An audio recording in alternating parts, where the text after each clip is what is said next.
చివరిగా గతంలో మీరు మొక్కుకున్నారు 2 సంవత్సరాల క్రితం మీ ప్రభుత్వం రావాలి, మీ అన్న ముఖ్యమంత్రి కావాలి, 2 అయినాయి. ఈసారి ఏం మొక్కుకోబోతున్నారు?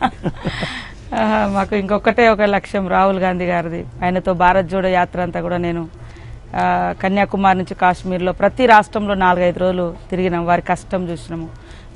రాహుల్ గాంధీ గారికి కూడా కొన్ని డ్రీమ్స్ ఉన్నాయి, వాళ్ళ కుటుంబ నేపథ్యం, త్యాగము. ఆ త్యాగాన్ని మోస్తున్నాడు తప్ప కుటుంబ వారసత్వం కాదు.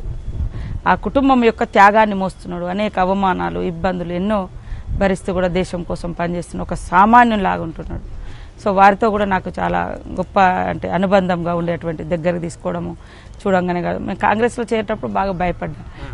ఈ అంటే పెద్ద ఢిల్లీ స్థాయి కదా, మనం ఒక చిన్న కుటుంబం నుంచి వచ్చి అక్కడ ఎట్లా ఒక లోకల్ పార్టీలలో ఉండే అంత వెసులుబాటు ఉండదేమో అనుకున్నా. కానీ నా అదృష్టం, నాకు అవకాశం దొరికింది రాహుల్ గాంధీ గారితో, ప్రియాంక గాంధీ గారితో, అందరితో దగ్గరగా తీసుకుంటాడు బాగా. మొన్న కూడా వారికి ఇన్విటేషన్ ఇచ్చినాము, కానీ వారు యాత్రలో ఉన్నాడు.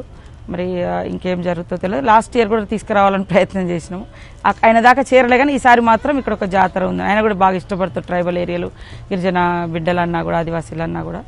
కాబట్టి అది తర్వాత ఈ రాష్ట్రము దేశం బాగుండాలని కోరుకుంటాము.